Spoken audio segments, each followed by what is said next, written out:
بسم الله الرحمن الرحيم. عن ابن عباس رضي الله عنهما قال قال النبي صلى الله عليه وسلم: أريت النار فإذا أكثر أهلها النساء يكفرن. قيل: أيكفرن بالله؟ قال: يكفرن العشيرة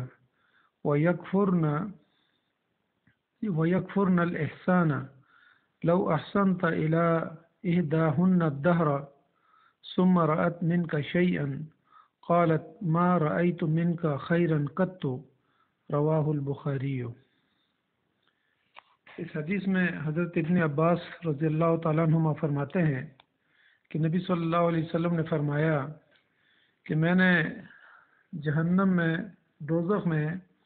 اور آگ میں زیادہ تر عورتوں کو دیکھا، کیونکہ وہ انکار کرتی ہیں، یعنی کفر کرتی ہیں۔ کیلا تو فرمایا گیا کہ کیا وہ اللہ کا انکار کرتی ہیں؟ تو فرمایا کہ نہیں، وہ اپنے شوہروں کا انکار کرتی ہیں اور وہ احسان کا انکار کرتی ہیں۔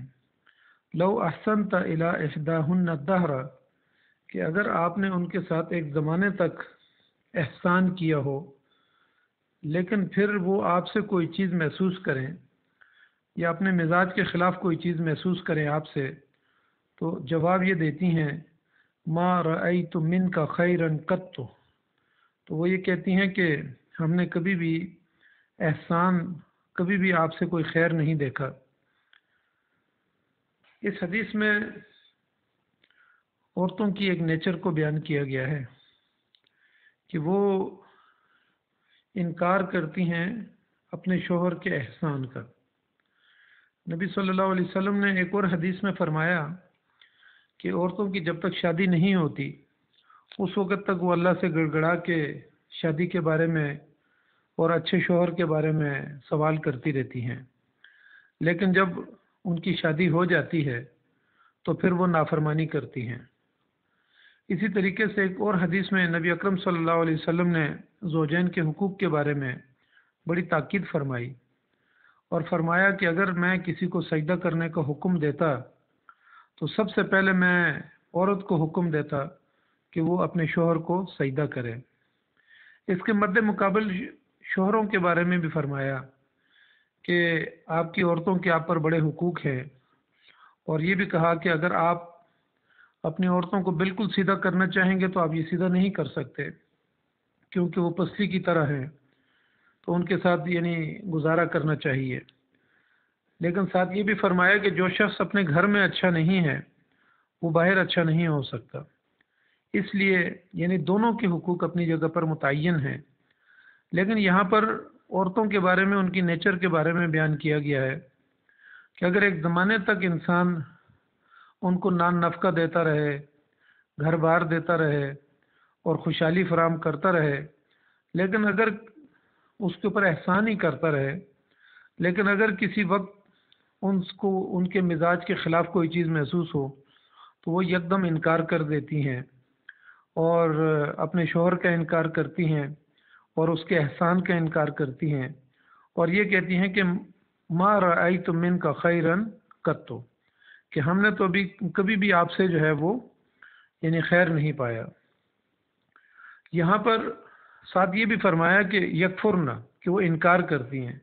اور صحابہ اکرام نے پوچھا کہ کیا وہ اللہ کا انکار کرتی ہیں؟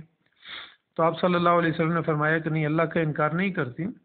اپنے شوہروں کے احسان کا انکار کرتی ہیں۔ اس کا مطلب یہ ہے کہ کفر جو ہے وہ دو طرح کا ہے۔ ایک کفر وہ ہے جو انسان کو دائرہ اسلام سے خارج کر دیتا ہے، کہ اللہ کے اوپر ایمان، رسالت کے اوپر ایمان، آخرت کے اوپر ایمان، تقدیر کے اوپر ایمان، عبادات کا انکار۔ اگر ان چیزوں کا انکار کیا جائے تو انسان دائرہ اسلام سے خارج ہو جاتا ہے۔ لیکن یہاں پر صرف احسان کی بات کی گئی ہے کہ وہ گناہ گار ہوتی ہیں، گناہ کی مرتکب ہوتی ہیں، تو اس انکار کا مطلب یہ ہے، یا اس کفر کا مطلب یہ ہے کہ وہ احسان کا انکار کرتی ہیں۔ اس لیے یعنی یہاں پر یہ فرمایا کہ وہاں پہ وہ گناہ گار ہو جاتی ہیں، یعنی اس کفر سے خارج از اسلام نہیں ہو جاتی بلکہ اسلام کے اندر ہی رہتی ہیں، لیکن احسان کا انکار کرتی ہیں۔ اس حدیث سے ہمیں یہ بات بھی معلوم ہوتی ہے کہ دنیا میں اگر انسان ایک دوسرے کے ساتھ احسان کرے، پڑوسیوں کا ایک دوسرے کے ساتھ احسان ہوتا ہے، والدین کا اپنے بچوں کے ساتھ احسان ہوتا ہے، یا رشتہ داروں میں ایک دوسرے کے احسانات ہوتے ہیں ایک دوسرے کے اوپر، تو یہاں پر اس حدیث سے ہمیں یہ بات بھی ملتی ہے کہ اگر کوئی شخص کسی کے ساتھ احسان کرے تو اس کے احسان کو، اس کی نافرمانی نہیں کرنی چاہیے، اس کے احسان کو جھٹلانا نہیں چاہیے، بلکہ اس احسان کا بدلے میں زیادہ بہتر کوئی احسان ہو سکے تو وہ کرنا چاہیے۔ تو اس حدیث سے ہمیں یہ بات بھی معلوم ہوتی ہے کہ نبی صلی اللہ علیہ وسلم نے فرمایا کہ اگر عورتوں کے اوپر تو اتنا بڑا احسان ہوتا ہے، اگر میں، اور مرد کا اتنا بڑا حق ہوتا ہے کہ اگر میں کسی کو سجدہ کرنے کے لیے کہتا تو عورت کو کہتا کہ وہ اپنے شوہر کو سجدہ کرے۔ تو اس سے حقوق الزوجین کے بارے میں معلوم ہوتا ہے اس حدیث سے کہ وہ ایک دوسرے کے حقوق کا خیال رکھیں اور ایک دوسرے کے ساتھ احسان کے درجے میں ایک دوسرے کے ساتھ احسان کریں، نرمی کریں۔ تو اس طریقے سے یہ خاندانی نظام جو ہے ہمارا، آج ہمارے معاشرے کے اندر